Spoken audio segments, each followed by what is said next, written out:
son ou pas? Voilà, bonjour à tous, bienvenue sur ce second live Unlockdown, mis en place par l'équipe de Tout va bien et produite par le festival Esperanza. Alors, il va falloir être indulgent avec nous parce que malgré tout le temps qu'on a mis dans cette préparation, et on bosse depuis pas mal d'heures là maintenant avec JB qui a la technique avec moi, en fait, on est à la bourre et tout ne sera sans doute pas parfait, mais on a essayé de faire les choses au mieux et on espère que ça va vous plaire. Alors, pour ceux qui n'avaient pas suivi la première émission, le concept un peu, on l'a pas mal réfléchi en équipe, avec Tout va bien, et on hésitait un petit peu entre un format vraiment feel good, un format où on va parler de choses chouettes, marrantes, quelque part pour distraire les gens, parce que bon voilà, le confinement c'est pas toujours super marrant. Et puis un autre format qui serait plutôt de dire oui mais bon, la vie elle continue et il y a quand même des gens qui souffrent et qui souffrent parfois particulièrement à cause de ce confinement face auquel on n'est pas tous égaux. Il nous touche de manière différente et donc il faut aussi contribuer à visibiliser ces choses-là. Et là-dessus, le choix de l'équipe Tout va bien, c'est de te dire, on ne va pas trancher, on ne va pas faire juste du feel good ou juste du visibilisation de ce qui ne va pas, on va essayer de naviguer entre les deux et de vous offrir, dans la mesure du possible, un peu de ces deux expériences. Et Nabil, jeudi, pour la première émission, a très bien réussi ça. On était assez contents de ce qu'il a fait et on s'est dit, finalement, il y a peut-être moyen de continuer et on tient peut-être quelque chose de sympathique. Alors on va continuer avec ça et on a amélioré un petit peu certains éléments. On va essayer aussi d'être un peu plus court, mais voilà. Globalement, on garde le principe et on espère rester au moins aussi bon que la dernière fois. Alors, une des nouveautés d'ailleurs, c'est vous le voyez ici, on voit, si vous le voyez, voilà maintenant, on voit le programme de l'émission, je le présenterai un peu plus en détail après, mais qui s'affiche comme ça, vous voyez un petit peu où on en est. Je ne sais pas vous, mais moi, cet épisode de confinement, ça me donne l'impression de vivre un peu en direct un basculement historique, un truc auquel très peu de gens sont confrontés dans leur vie, un truc énorme. Mais sur lequel on n'a aucun recul, aucune possibilité d'analyse parce qu'on est en plein dedans et c'est arrivé tellement vite. Et parfois, quand je vois les titres d'infos, je me dis, en fait, si on nous avait montré ces titres-là à nous tous il y a 3-4 mois, ça nous aurait paru complètement hallucinant. C'est ce qu'on vit, on n'aurait pas pu l'anticiper. Et pourtant, vu qu'on est dedans, il y a déjà quelque part une espèce de banalité qui s'installe et c'est presque normal qu'on soit tous enfermés chez nous. Alors qu'en fait, ce n'est pas forcément normal. Et les impacts de ça, ils vont commencer à se faire ressentir de plus en plus. Mais un des premiers impacts, et ça va être notre premier sujet ce soir, c'est que finalement, être enfermé chez nous, ça empêche beaucoup de l'activité politique. Et l'activité politique, c'est quoi? C'est notamment pouvoir militer, pouvoir manifester, pouvoir se rencontrer, organiser des choses, etc. Et ce 21 mars, c'était en Belgique, il était prévu de faire une grande manifestation à Bruxelles parce que le 21 mars, c'est la journée internationale de lutte contre le racisme. Et donc, il y avait une manifestation contre le racisme qui était prévue, sauf qu'évidemment, toutes les manifestations ont été annulées et donc elle n'a pas pu avoir lieu dans les rues. Alors, les organisateurs ont essayé de remplacer ça par une mobilisation online, mais qui, évidemment, n'est pas tout à fait la même chose. Et donc on s'est dit qu'il fallait qu'on revienne là-dessus, qu'on parle un petit peu de cet événement. Ce n'est pas parce que la manif n'a pas eu lieu qu'il ne faut pas parler de ce pourquoi ces gens se mobilisaient, à savoir une société avec moins de racisme. Et donc on va commencer avec notre première invitée, Ruth Grasse. Est-ce que Ruth est en ligne?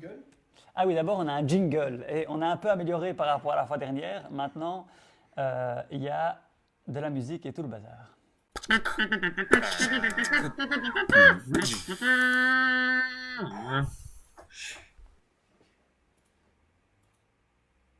est en ligne? Ok, on a un petit retard de connexion, donc on va recontacter Ruth. Mais un petit point sur le programme de l'émission. Donc on commence avec ça, un point sur la manifestation contre le racisme qui a été annulée. Et puis en fait, on poursuivra juste après avec un petit point plutôt, on parle de culture et de l'impact finalement que cette crise a sur le secteur culturel. Alors si vous avez regardé la première émission, vous vous souvenez qu'on avait invité un libraire. Eh bien cette fois-ci, on a invité Jean-Yves, qui est le directeur d'Esperanza, et qui va nous parler là de l'impact du confinement sur le monde musical, que ce soit les artistes, les salles de concert, les organisateurs d'événements. Et donc c'est ça qui suivra après Ruth, qui me semble être maintenant en ligne. Bonjour Ruth.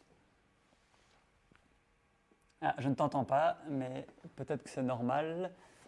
JB, c'est normal que je ne l'entende pas? Ah non. Ruth, 2 petites secondes, on a un petit souci. N'hésite pas à parler comme ça, on voit quand on te reçoit. Bon, excusez-nous, hein, on a quelques petits problèmes de son. Mais donc en fait, je peux déjà, Ruth, si tu m'entends, introduire la première question. Donc ce week-end, ah oui, on t'entend. Donc normalement, hier, il devait y avoir une manif. Ouais. Pourquoi c'était important de manifester hier? Et pourquoi là-dessus c'est embêtant que ce soit annulé, quoi. Donc du coup, hier, c'était le 21 mars. Le 21 mars, c'est la journée internationale pour l'élimination de la discrimination raciale.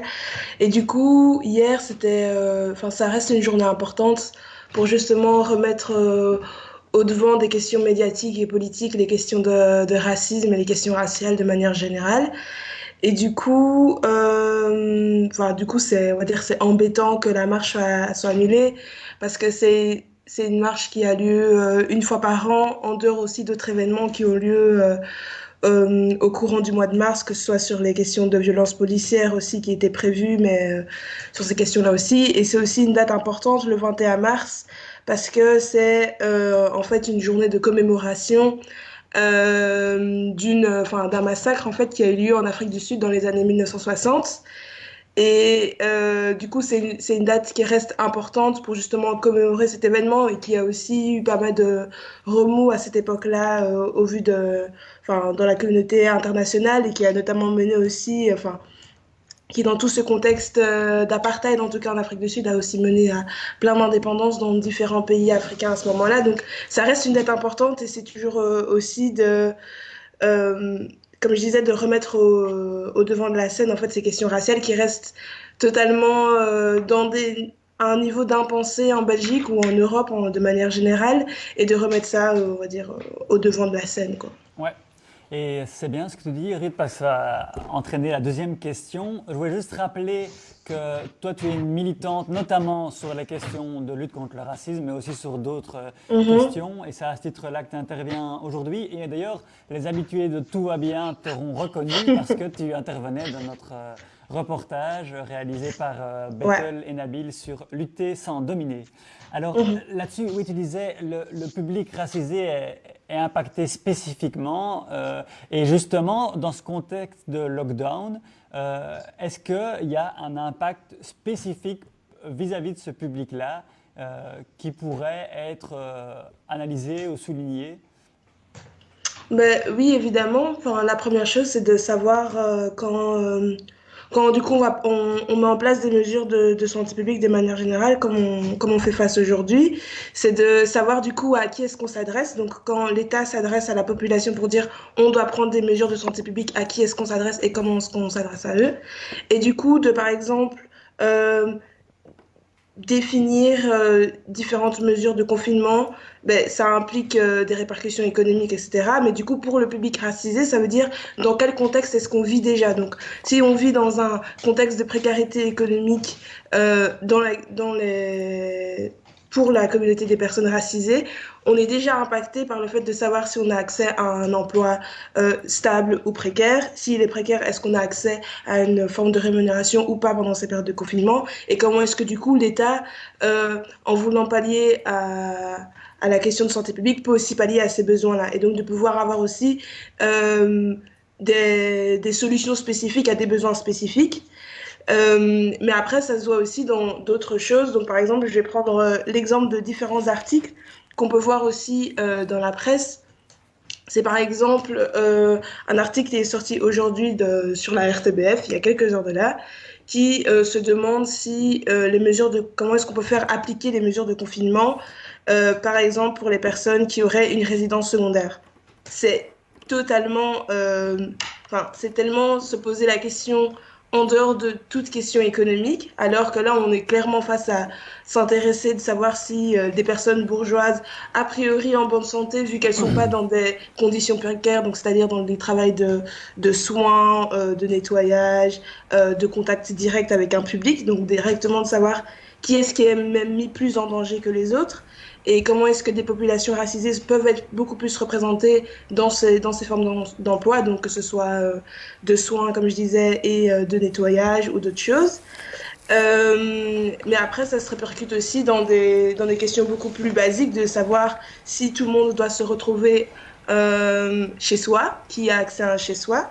Et donc, on a vu aussi ce week-end, enfin en tout cas il y a quelques jours, un déploiement policier, notamment au parc Maximilien, pour faire en sorte que des personnes sans papier, majoritairement migrantes, puissent évacuer le parc Maximilien pour faire respecter des mesures de confinement, ce qui est totalement illogique, vu que des personnes qui n'ont pas de toit n'ont pas les moyens de rester confinées, n'ont pas accès à l'information aussi, donc l'information dans leur langue, donc comment est-ce qu'on communique encore une fois.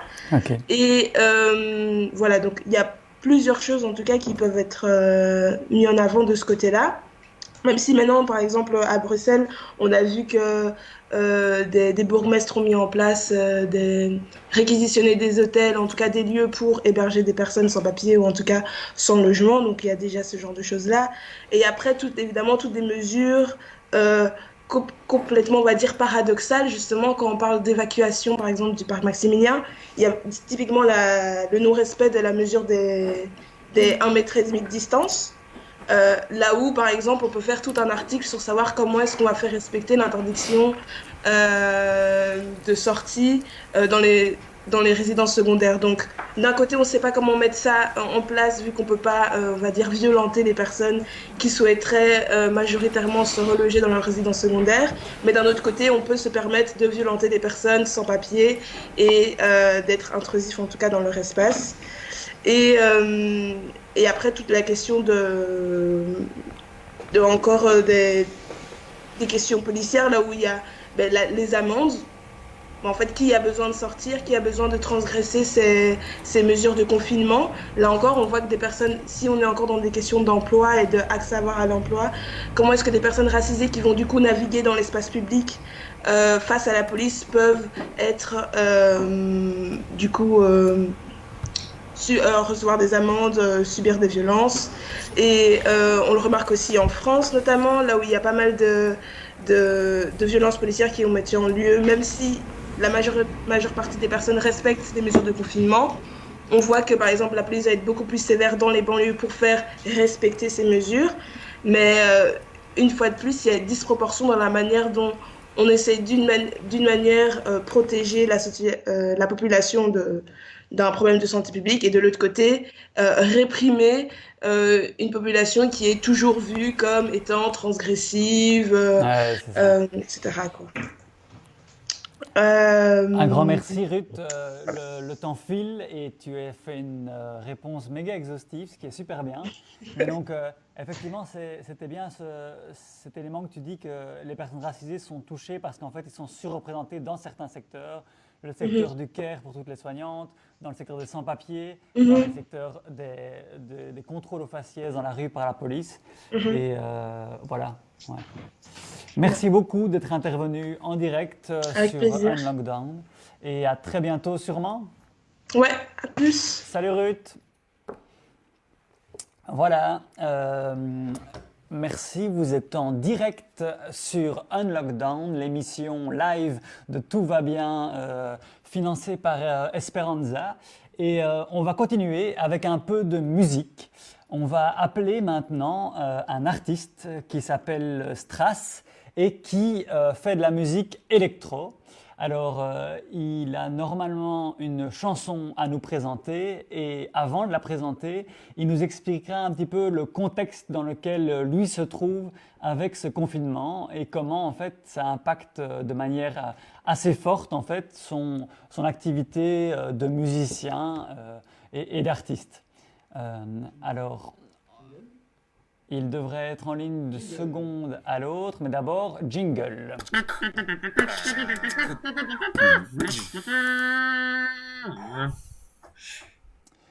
Salut, est-ce que tu nous entends? Oui, bonjour Samy. Je ne t'entends pas, mais c'est un problème chez nous, c'est le même qu'avec Crut. Normalement, ça devrait être résolu assez vite. Ok. Ah voilà, je t'entends. Super. Bonjour Samy. Alors, tu vas nous interpréter un morceau là maintenant en direct. Mais avant, on aurait voulu t'entendre un petit peu sur c'est quoi le contexte pour toi actuellement autour de ta production musicale et comment elle est impactée par la situation. Elle a impacté déjà du fait que, par exemple, là, je suis censé être en promo pour mon premier CD, premier EP sur mon projet Strad. Mon premier EP il sort mardi. On me dit que tu ne parles pas assez fort. Est-ce que tu sais parler un Ah, peu plus fort? ok. J'approche le Ah micro voilà, comme super. ça devrait aller. Ça marche. Du coup, je répète. Donc, en gros, déjà à la base, mon premier EP qui sort mardi, je suis censé faire la promo. Je suis aussi censé faire un concert de lancement. Et comme pour la plupart comme pour tous les artistes qui devaient jouer en Belgique, les concerts ils sont annulés ou postposés. Donc ça c'est déjà bon, forcément ça m'impacte, ça m'impacte de ce côté-là. Et, après voilà, en tant que musicien, moi par exemple, vu que vous voyez comme je suis en studio, euh, l'avantage pour moi, c'est que je peux quand même continuer à bien bosser chez moi, à faire plein de musique, créer énormément. Et donc, au final, pour moi, c'est qu'il y a aussi quelque chose de positif dans tout ça, donc ça, c'est cool. Contrairement à d'autres pour qui ne peuvent plus rien faire. Ouais. Et ton album, il est quand même sorti là-dessus? En fait, non, il sort mardi. C'est Ah, un EP, 5 titres, il sort mardi sur ok. les plateformes streaming. En fait, il sera sur Spotify et tout ça. J'ai pressé quand même 200 CD que je suis censé vendre plutôt lors de mes concerts. C'est juste que c'est reporté au moment où on pourra de nouveau faire des concerts. Mais n'empêche que, euh, vu que l'EP sera quand même disponible et que la plupart des gens écoutent leur musique en streaming, du coup, j'ai décidé de quand même le lancer ce mardi et de m'adapter, tout simplement. Je m'arrange pour quand même faire de la promo. Déjà ici, merci de m'avoir invité pour l'émission et de jouer un titre ici. D'ailleurs, j'en profite comme ça avant que j'oublie. Mardi, le jour de la sortie, je vais faire un live comme vous, mais Excellent. sur Instagram, moi, où je vais jouer dans mon salon les 5 titres de mon EP. Voilà, avec les moyens du bord, bien sûr, mais pour quand même marquer le coup. Donc, pour ceux qui sont chauds, à 18h sur Insta, en live. Voilà. Ok, génial. Le rendez-vous est pris. Et Top. donc aussi, on essaiera de mettre sur le live là maintenant les liens vers ta page Facebook, par exemple, comme ça les gens peuvent Super. suivre ça mardi. Super. Ok, Top, merci. génial. Ben, on t'écoute alors maintenant, hein. Ok, super. Je switch.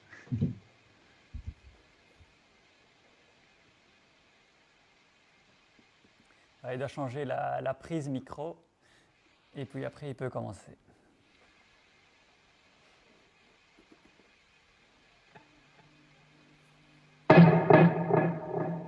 Ah, il y a du son qui arrive.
Oui.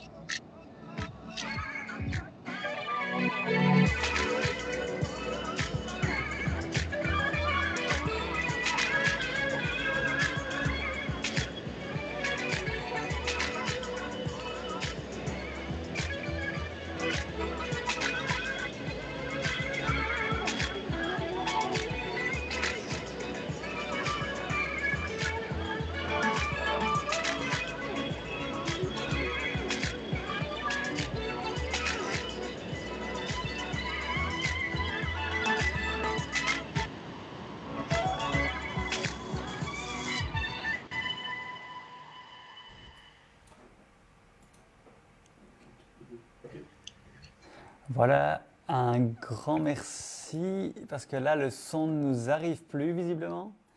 Ah si, voilà. Super, un grand merci pour cette chanson.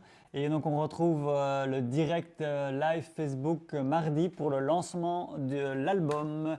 Voilà, merci, à bientôt. Alors on va continuer maintenant. On reste dans le secteur de la musique et de la culture.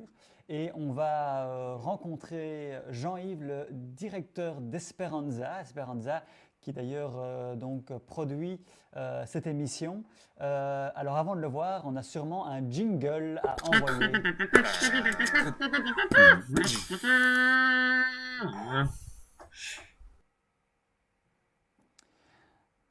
Voilà, alors est-ce que Jean-Yves, est-ce que tu nous entends?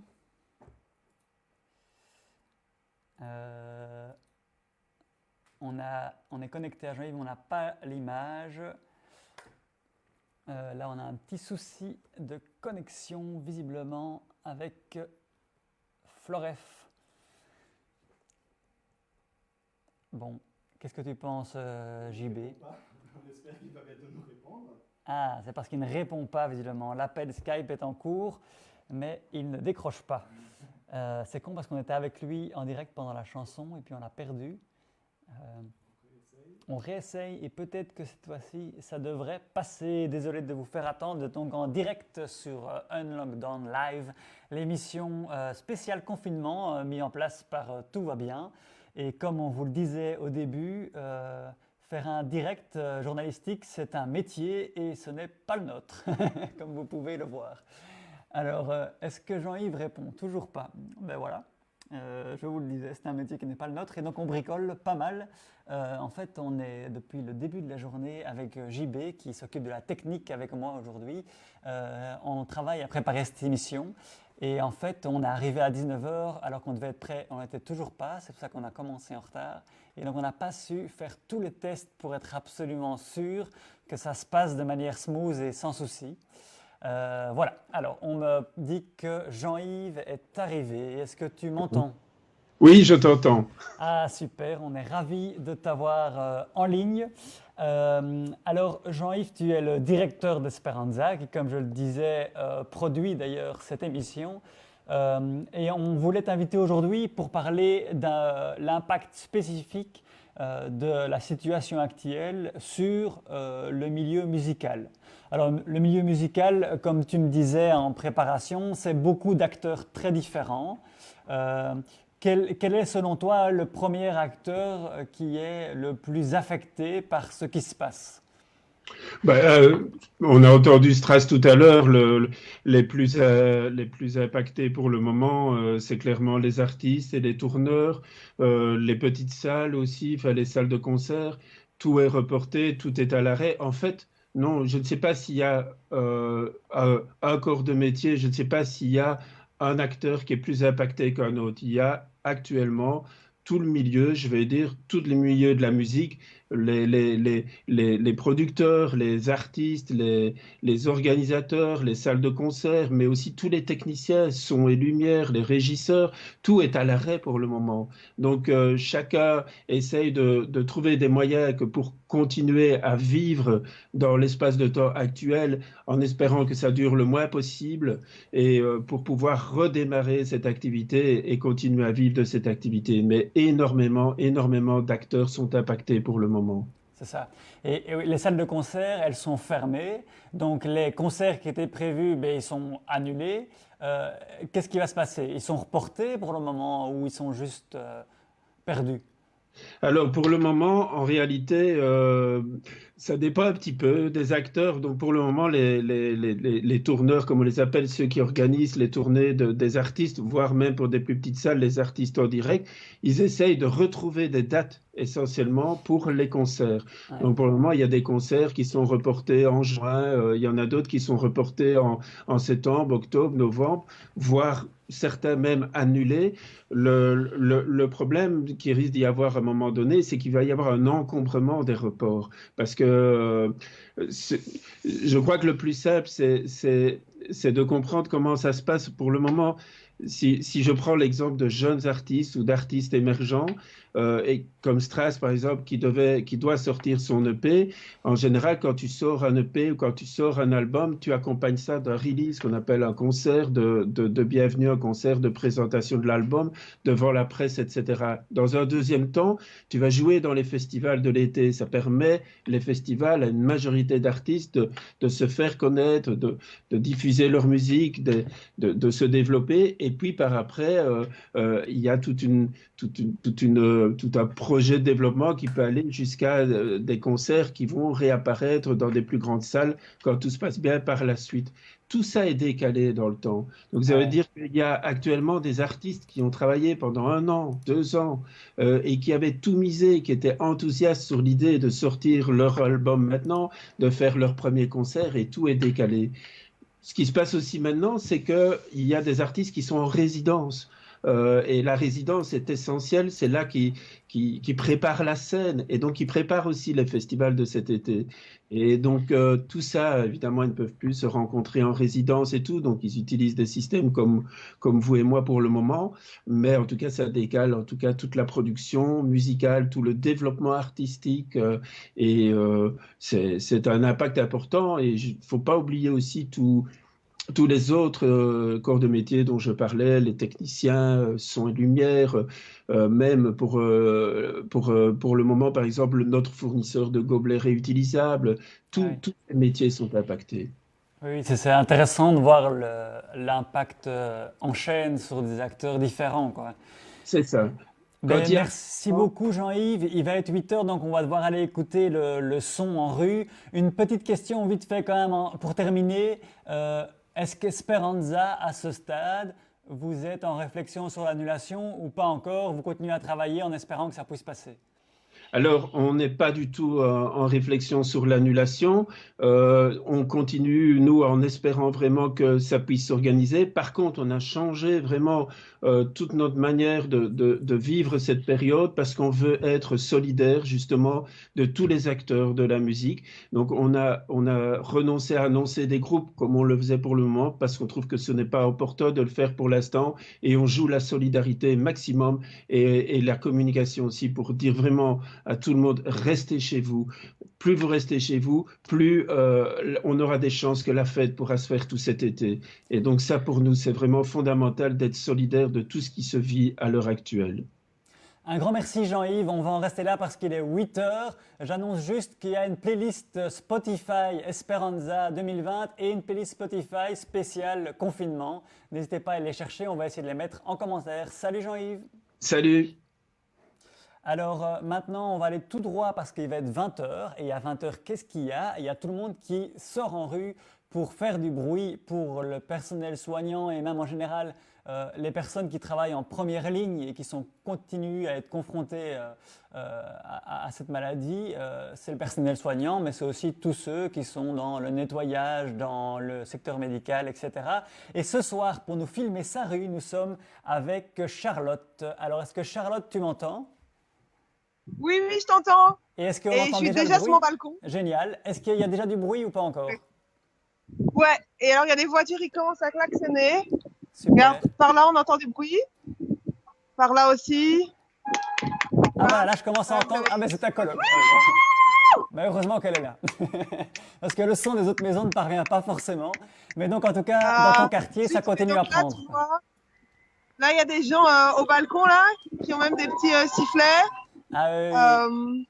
Allez, super. Voilà, il y a des enfants. Et là, il y a un feu d'artifice, il paraît. Ah non, bon, mais il y a eu un feu d'artifice. En fait, c'est vraiment toute la vie sociale est résumée à ces 5 minutes, quoi.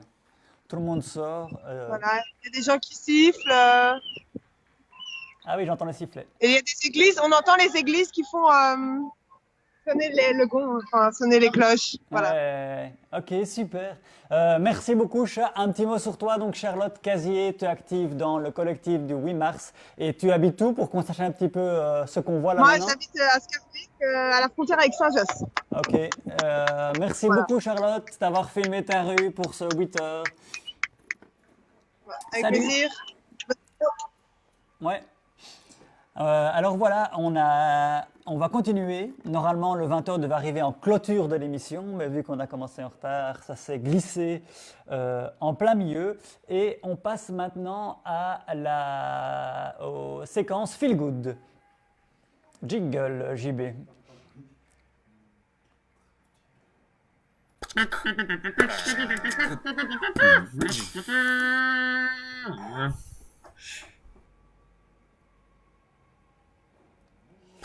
Et voilà, en fait, il n'y aura pas de séquence feel good, on vous a menti sur la marchandise. En fait, normalement, la séquence feel good, c'est on ressort une vidéo d'archives pour se faire du bien. Vous vous souvenez, à la première émission, Nabil avait ressorti le match Belgique-Japon, et ce match épique où le résultat avait été inversé dans les derniers instants.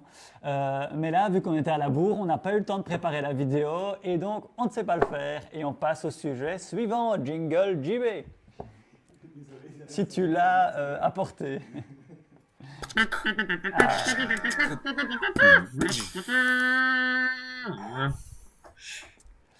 Alors voilà, on va continuer sur un sujet peut-être qu'on a moins l'habitude d'aborder dans les médias, même très clairement, il est moins abordé et c'est pour ça que nous, on voulait en parler. La rubrique ici, c'est la rubrique Les Invisibles.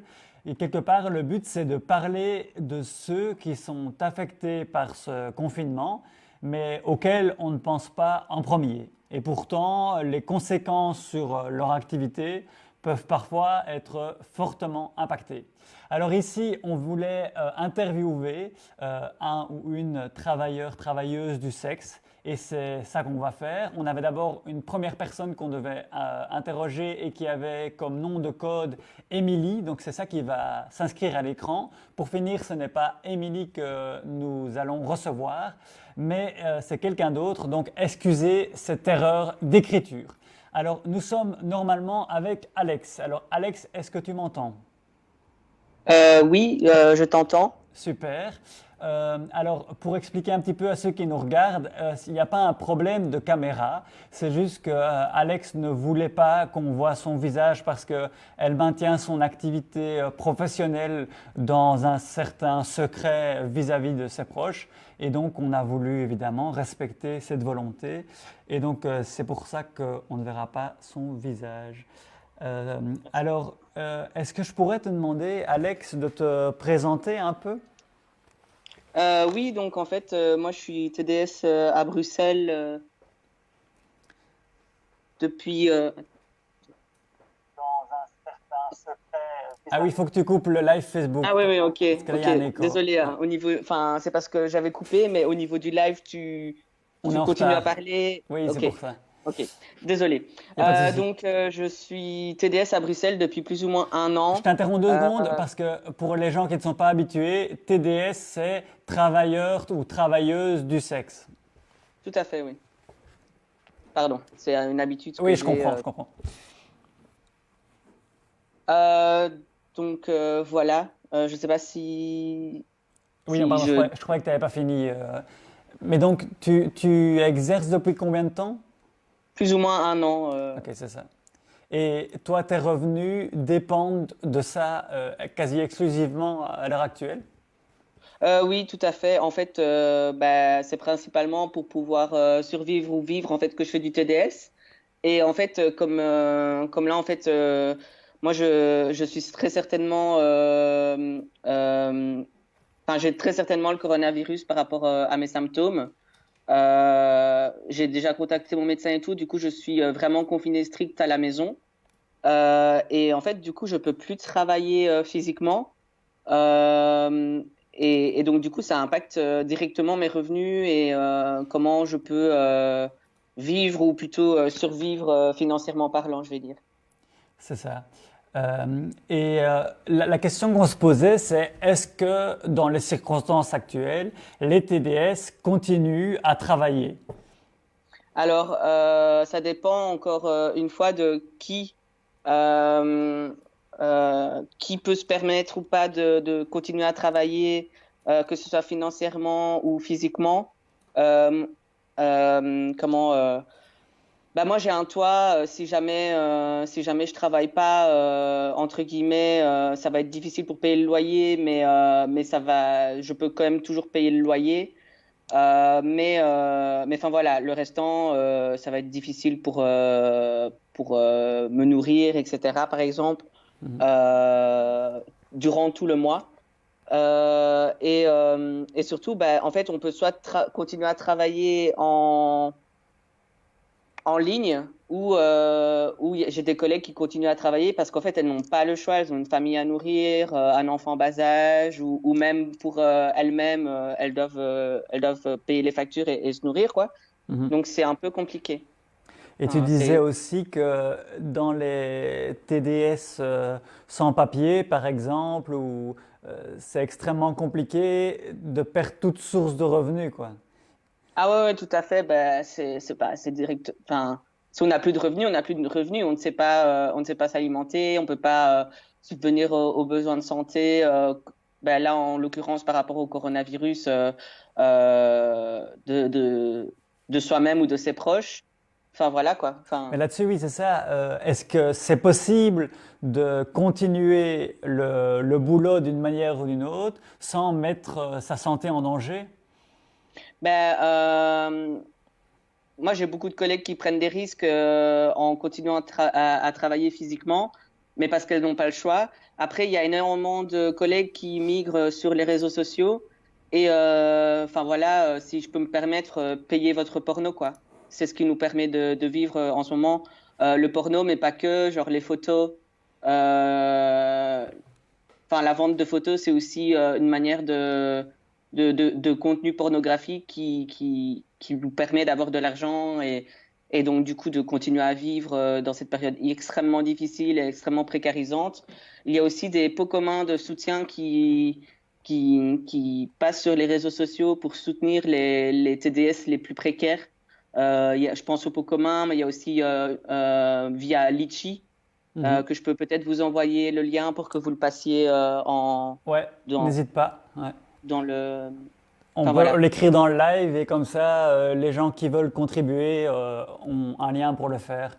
Euh, Tu disais que certains continuent à travailler parce qu'ils n'ont pas le choix, d'autres essayent de reporter leur activité sur Internet.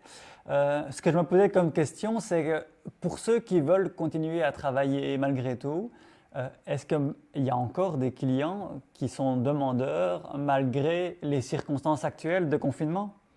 Ah, ça c'est. Ouais, clairement. Il y a encore énormément de clients. Moi, je reçois des messages tous les jours. Je travaille par annonce et bah, depuis que je suis certainement diagnostiquée au coronavirus, j'ai pas renouvelé mes annonces et je reçois quand même des messages de nouveaux numéros tous les jours. Donc des demandes, il y en a. Je suis obligée de les refuser parce que je ne peux pas sortir de chez moi. C'est assez compliqué parce que je ne peux même pas sortir de ma chambre parce que je vis en coloc. Mais enfin voilà quoi. Enfin les demandes elles s'arrêtent pas en fait. Il y a toujours une demande, surtout qu'en plus bah ces personnes-là sont aussi bah, confinées chez elles euh, enfin comme tout le reste de la population qui n'ont pas un métier à risque, je vais dire comme les médecins ou les TDS, etc. Les femmes de ménage, etc. Donc du coup, en fait, ces personnes s'ennuient aussi et enfin voilà, la demande ne diminue pas en tout cas. Oui, ça. Et plus que ça, tu me faisais part que les consignes de sécurité que les gens se mettent à eux-mêmes, limite, elles tombaient presque, alors qu'on aurait pu s'attendre à ce qu'elles deviennent, au contraire, plus exigeantes, quoi. Ben, c'est comme pour ce qui se passe par rapport aux articles de loi condamnant les clients, par exemple en France, c'est plus ou moins la même chose. Là, en fait, les clients, ils savent très bien que on est en situation plus précaire et donc du coup, ils se permettent de nous demander encore plus que d'autres moments de baisser nos prix. Parce que bah, du coup, en fait, ils estiment qu'on n'a pas de clients, du coup, ils estiment pouvoir se permettre de baisser les tarifs, de proposer même des prix, alors qu'en fait, c'est pas du tout ce qui est écrit sur les annonces, et même de proposer des pratiques qui sont pas du tout sécuritaires. Moi, par exemple, début de semaine, j'ai eu un client qui m'a proposé de faire du sans préservatif alors que toutes les mesures de confinement étaient quasi déjà annoncées et que quand je lui ai dit mais enfin le confinement, le coronavirus, tout ça, et en fait cette personne s'est permise de se moquer de moi en me disant que non, le coronavirus se transmettait par les mains par exemple. Ah oui. Enfin, donc, Ouais, c'est ça, c'est plus les conditions sont dures et plus les conséquences sont dures aussi, en fait, quelque part. ouais, c'est ça. Et donc, oui, c'est ça. J'imagine que la revendication dans ce cadre-là, ce serait déjà d'avoir un statut officiel pour les TDS, non? Parce que le fait qu'il n'y en a pas, ça veut dire qu'il n'y a aucun appel à du chômage ou quoi auprès de l'État qui est possible. Ben, je pense qu'il faudrait surtout je sais pas, parce que c'est un peu compliqué ce genre Oui, je me doute. de questions parce que, enfin voilà, s'il y a une reconnaissance, il y a taxes, etc. sur le salaire, mais après, si ça permet d'avoir une espèce de sécurité, parce qu'en fait, au niveau sécurité de l'emploi, c'est quasi impossible, en tout cas pour l'instant, d'avoir quoi que ce soit, visiblement. Enfin. Enfin, je ne sais pas comment expliquer ça, mais Mais c'est non, mais c'est je un me peu doute, ouais. complexe au niveau. Enfin, on n'a aucune sécurité au niveau de l'emploi, en fait. Ben oui, et je sais que le gouvernement a promis que les indépendants pourraient avoir des aides ou quoi, mais j'imagine de nouveau que c'est un secteur, les TDS, qui ne pourront pas bénéficier de ça, quoi. Honnêtement, je ne sais pas exactement C'est ça. par rapport à ça, mais oui, c'est un peu plus complexe que juste entrepreneur, quoi. C'est ça. Ben, un grand merci, Alex, d'avoir accepté de nous parler et de nous partager un petit peu de comment ça se passait pour toi et en général pour les TDS dans le contexte actuel. Merci à vous. Un grand merci, au revoir. Voilà, donc c'était pour la rubrique Les Invisibles. On recevait Alex qui est travailleuse du sexe. On va, après ceci, passer à la séquence suivante, qui est une séquence spéciale animée à chaque fois par quelqu'un de Tout va bien. Et on va maintenant découvrir le jingle.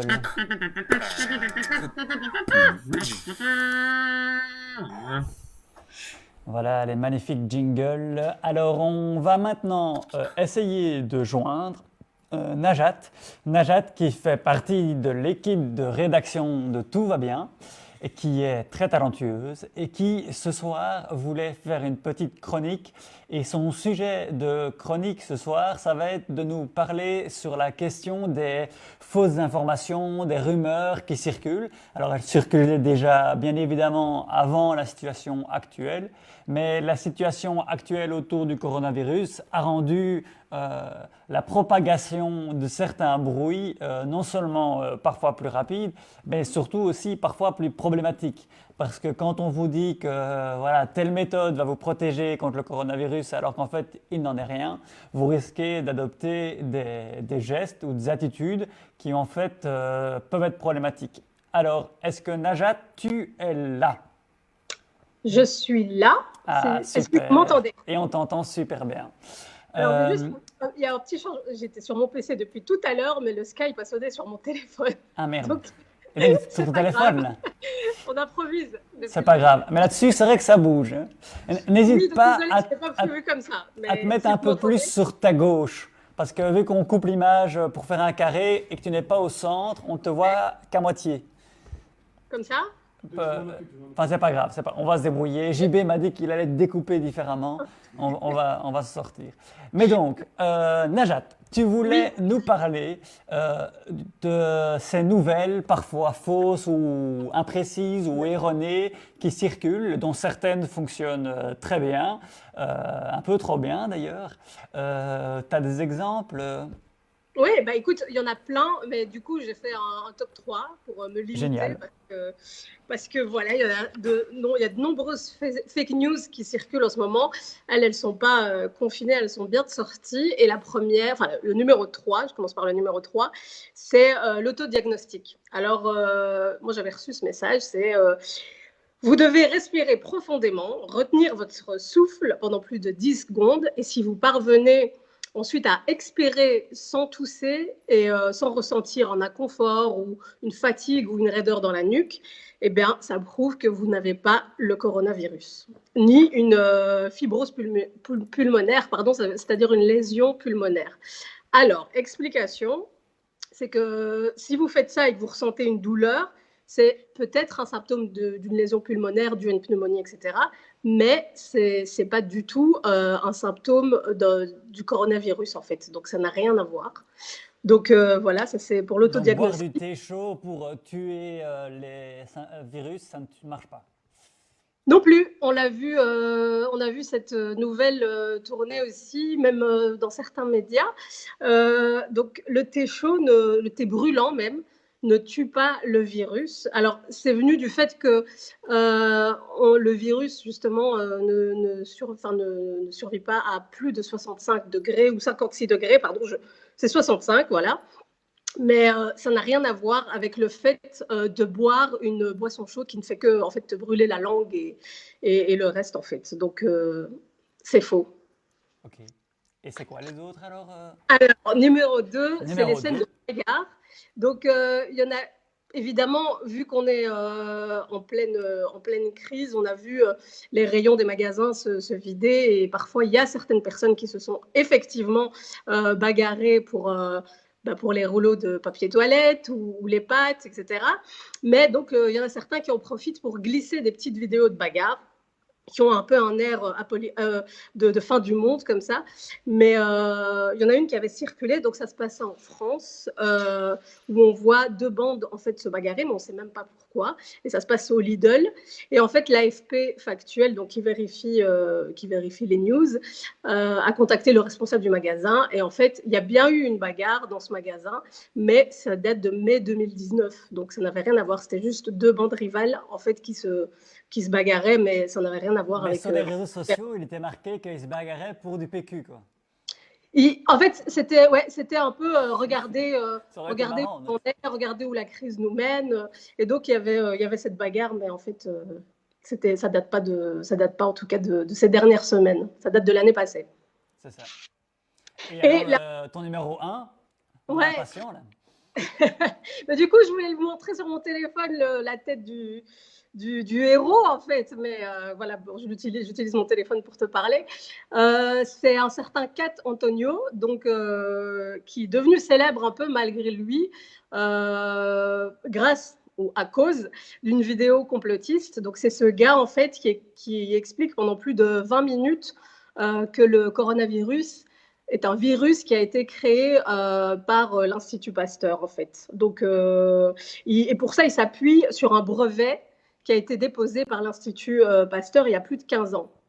Et en fait, ce brevet qui date en effet de 2004, il explique la découverte en fait d'un vaccin pour vaincre le virus, mais pas une création du virus. Donc, en fait, pendant 20 minutes, il explique que ce brevet explique la création du virus, mais c'est pas du tout le cas. Donc, je pense que beaucoup de gens l'ont vu parce qu'il a été partagé des millions de fois, 3 millions de fois, je pense. Mais du coup, je pense que maintenant, il a de sérieux problèmes, en fait. Donc voilà. Oui, contrairement aux vidéos, tout va bien. Je crois qu'il a atteint le million dans les premières 24 heures, en tout cas. Oui, c'est ça. Oui, mais elle a bien tourné cette vidéo. Ouais. Et voilà. Et en fait, pour terminer, juste... Oui, des petits conseils, je pense que tu avais. Oui, c'est ça. Si vous voulez aller vérifier, il y a plein de sites où on peut checker un peu les news. Mais là, je vous en propose 3. Il y a l'AFP factuel qui est vraiment bien fichu. Il y a le Décodex sur le site dumonde.fr. Et pour la Belgique, la RTBF a créé un site qui s'appelle Faki, FAKY.be, et qui, lui, évalue plutôt la fiabilité d'une info. Donc voilà. C'est ça. Merci pour ces bons J'ai pas conseils. tout, mais Nanette. n'importe quoi. Tu les posteras en commentaire sous le live? Ouais, T'es pas de bien? problème. Super.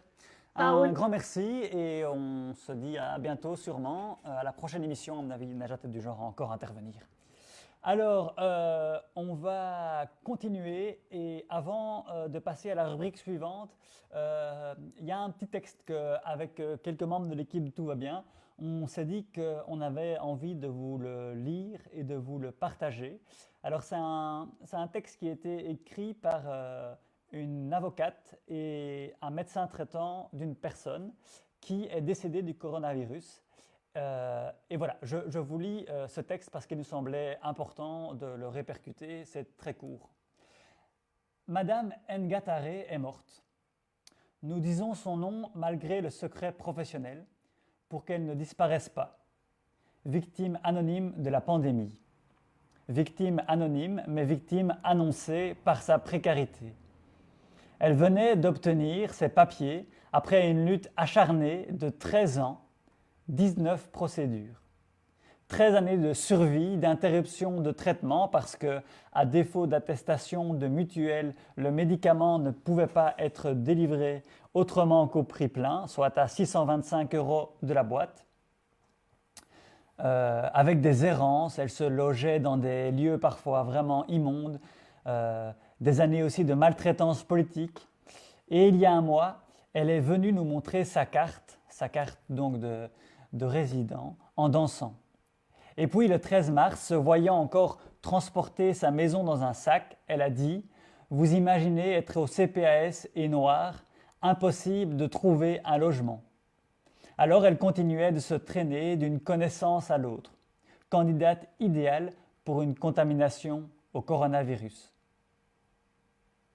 Nous, son médecin traitant, son avocate, nous pleurons sa disparition. Avec elle, c'est aussi un peu notre humanité qui a failli. Voilà, on trouvait important de récupérer le message de ces deux personnes à propos de Madame Ngatare, parce qu'effectivement, il ne faut pas oublier que quand ce genre d'événement de crise survient, ce sont toujours les plus vulnérables qui payent en premier le prix de la catastrophe. Et donc, c'était aussi un hommage à cette personne qu'on voulait rendre ici. Et on va terminer sur un tout autre registre. Et pour assurer la transition, JB va nous mettre un petit jingle.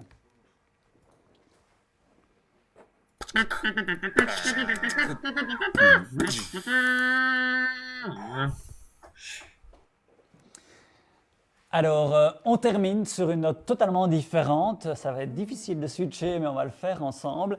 Et on va contacter un autre membre de l'équipe de Tout va bien, Paul Mosseret, qui est intervenu dans la première émission pour nous faire une animation avec un trader. Aujourd'hui, il nous revient dans un rôle très différent parce que je pense qu'on ne nous dit pas tout. Paul, hein, on ne nous dit pas tout. Hein. Mais merde, on va nous retrouver! Sortez, chevaux! Les mains sur la tête, messieurs! Il va pas leur travail, hein. Sortez de chez vous, rentrez chez vous, il y a un moment, allez vous faire voir, sale gros de la merde! Si vous voulez, venez me chercher! Merde. Ben. Bonjour Paul. Merde. C'est la merde. Je suis grave dans la merde. Bon, écoute vieux, j'ai besoin de toi, ok? Mais je vais te demander d'être extrêmement discret, ok? Donc tout ce qui va se dire ici reste entre nous, hein? Mieux comme on tombe. Ouais, t'en parles pas à Vio, hein, je te connais. Promis. Ouais. Bon, voilà, on a très peu de temps, alors tu dois savoir, Ben, je suis pas celui que tu crois. Voilà, Ben, je suis en fait un agent secret de la NSA. Oui, je sais, c'est un petit peu surprenant, moi-même, j'ai du mal à le croire, mais il faut que tu me fasses confiance.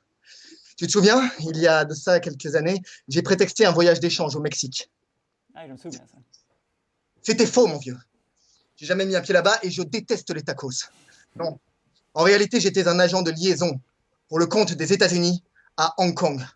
Oui, mon jeune âge et mon air poupon m'ont permis d'être hors de tout soupçon. C'est ainsi que je suis devenu une mule. Pendant près d'1 an, j'ai trimballé avec moi des informations confidentielles, et pas uniquement, si tu vois ce que je veux dire. Ça m'a valu eh bien, la grâce du gouvernement américain et une bonne coloscopie, mais ça en valait la peine. J'ai ensuite pu reprendre une vie normale. C'est ce que je croyais, Ben, c'est ce que je croyais jusqu'à ce que je découvre ceci. Regarde. Tu vois? Non, je vois pas. C'est une cicatrice, Ah. une microscopique cicatrice. Et tiens-toi bien, je n'ai aucun souvenir de m'être un jour blessé au poignet. Ce qui signifie que lors d'une de mes missions, on a implanté dans mon poignet une micropuce avec des informations confidentielles. Probablement les codes nucléaires, Ben. Et tu sais ce que ça veut dire? Non.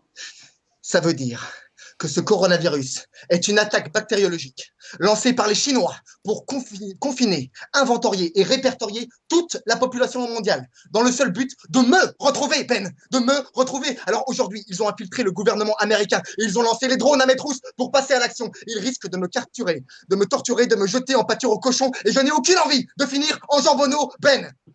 Voilà. Attends, il faut que je prévienne mes supérieurs. J'espère que ça fonctionne toujours parce que ça fait presque 10 ans que je suis un agent dormant. Voilà, attends. Tu vois, je communique avec mes supérieurs avec mes oreilles. Ah oui. C'est pas On les y a cheveux. implanté, on y a implanté des micro-émetteurs qui envoient des signaux à un satellite espion. Tu vois, c'est un peu comme du morse, mais avec les oreilles. Voilà. Ah oui. Là, par exemple, je suis en train de leur dire attention, le héron a repéré la belette. Voilà, il devrait pas tarder. Et c'est là que tu interviens, Ben. Voilà. Ben, tu es un ami, un frère. Hein, voilà, il faudrait que tu détournes l'attention des drones. Et pour ça, j'ai un plan. Alors, ce que je vais te demander, c'est de sortir dans un parc avec ceci autour du cou. Voilà. Ben, ne pose pas de questions, ok? Tu sors avec ça autour du cou dans un parc. Tu cries ton amour pour l'humanité. Ils vont croire à une attaque terroriste. Ils vont envoyer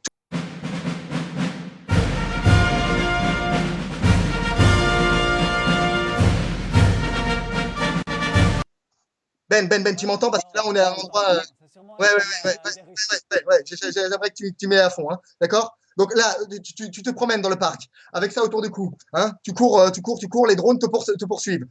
Ça peut être impressionnant, hein? Donc tu imagines un essaim d'abeilles. d'abeilles. Non, pardon, non, c'est pas plus rassurant. Non. Imagine-toi un essaim de colibri. Voilà. Tu penses à Pierre Rabhi et tu cours et tu te retournes pas, Ben. Hein. Ça va Ben, faire je courir sais en tout que cas. ça va te mettre dans une situation assez délicate, hein, mais sache, Ben, que c'est l'avenir de l'humanité qui est entre tes mains. D'accord? Alors je compte sur toi. Fonce, mon ami. Pendant ce temps-là, je préviens l'état-major. Parfait. Merci beaucoup, Paul. On fera ça. On ira courir dans les parcs avec des panneaux Free Hug. T'es toujours là, Paul? Ah oui, non, en communication. Merci beaucoup, merci Paul, merci à tous de nous avoir suivis aujourd'hui pour ce nouveau live. Alors, si tout va bien, c'est le cas de le dire, et si on est toujours vivant d'attaque, on devrait revenir mercredi soir. Mais à chaque fois qu'on essaye de donner des rendez-vous à des heures et des jours précis, ça se termine mal. Donc je préfère ne pas dire de merde et d'avoir un engagement qui ne sera pas réalisé. Mais on reviendra certainement, normalement mercredi, normalement à 19h. Et on espère pouvoir trouver des invités toujours aussi intéressants que cette fois-ci. On a reçu déjà pas mal de propositions de gens et d'ailleurs on voudrait les remercier. Et on espère pouvoir continuer à créer du lien social durant cette période où il n'y a plus trop de lien social. Et on espère qu'on y parvient au moins un petit peu et que chez vous ce soir, en cuisinant ou en mangeant votre souper, on a réussi à vous faire un peu réfléchir d'une part et à vous distraire aussi un peu d'autre part, car finalement c'était ça nos deux buts. Un grand merci de votre écoute et à bientôt, sûrement de la part de toute l'équipe de Tout va bien et d'Esperanza. À la prochaine et bonne soirée.